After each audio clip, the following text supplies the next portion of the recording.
حضرت یوسف علیہ السلام کا واقعہ حصہ نمبر 5۔ حضرت یوسف علیہ السلام کے خانے میں قیدیوں کے خواب اور بادشاہ کے خواب کی تعبیر۔ السلام علیکم ورحمۃ اللہ وبرکاتہ۔ ناظرین، پچھلے حصے میں ہم نے دیکھا کہ حضرت یوسف علیہ السلام نے ہر حال میں اپنے پاک دامنی کی حفاظت کی۔ گرچہ آپ علیہ السلام بے قصور تھے، پھر بھی اللہ تعالیٰ کی حکمت کی تحت آپ علیہ السلام کو قید خانے میں بھیج دیا گیا۔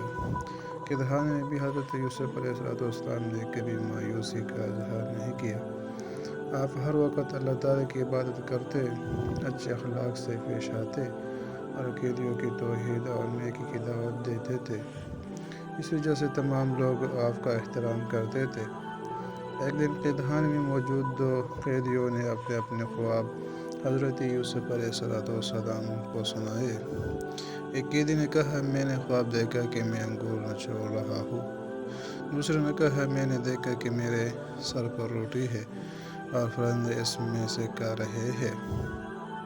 دونوں نے حضرت یوسف علیہ السلام سے درخواست کی کہ وہ ان کے خوابوں کی تعبیر بتائیں۔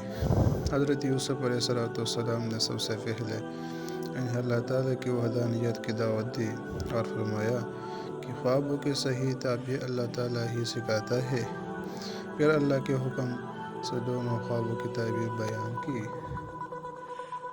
آپ علیہ السلام نے فرمایا کہ ایک قیدی رہا ہو جائے گا اور بادشاہ کے لیے مشروب تیار کرنے کی اپنی پرانی خدمت پر واپس چلا جائے گا، جبکہ دوسرے قیدی کو سزائے موت دی جائے گی۔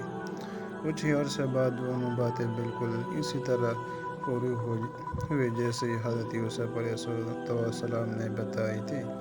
حضرت یوسف علیہ السلام نے آزاد ہونے والے شخص سے کہا کہ وہ بادشاہ کے سامنے ان کا ذکر کرے، لیکن وہ کچھ عرصہ تک یہ بات بھول گیا اور حضرت یوسف علیہ السلام مزید کئی سال قید میں رہے۔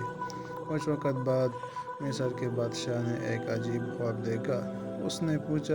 اس نے دیکھا کہ 7 موٹی گائے 7 دبلی گائے کھا رہے ہیں اور 7 ہری بالیوں کے ساتھ 7 سوکھی بالیاں بھی ہیں۔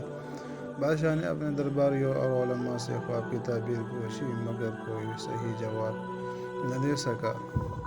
اسی وقت وہ شخص جو پہلے قید سے آزاد ہوا تھا، حضرت یوسف علیہ السلام کو یاد کر بیٹھا۔ اس نے بادشاہ سے اجازت لی اور قید خانہ جا کر حضرت یوسف علیہ السلام سے خواب کی تعبیر پوچھی۔ اللہ تعالیٰ کی عطا کردہ علم کی بدولت حضرت یوسف علیہ السلام نے فرمایا، 7 سال مسلسل اچھی فصلیں ہوں گی۔ اسی دوران زیادہ سے زیادہ غلہ جمع کرنا اور صرف ضرورت کے مطابق استعمال کرنا۔ اسی کے بعد 7 سال سخت قحط آئے گی، جن میں یہی ذخیرہ کم آئے گا۔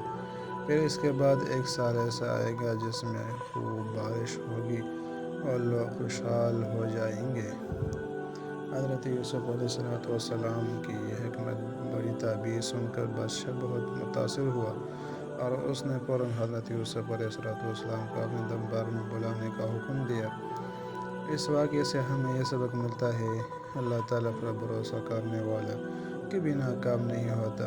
مشکل وقت میں صبر انسان کو کامیابی کے قریب لے جاتا ہے۔ علم، حکمت اور سچائی انسان کی سب سے بڑی طاقت ہے۔ اللہ تعالیٰ جب چاہتا ہے تو قید کے دروازے بھی عزت اور کامیابی کا ذریعہ بن جاتے ہیں۔ اگلے حصے میں ہم بیان کریں گے حضرت یوسف علیہ السلام کی رہائی، مصر کے خزانے اور بھائیوں سے پہلی ملاقات۔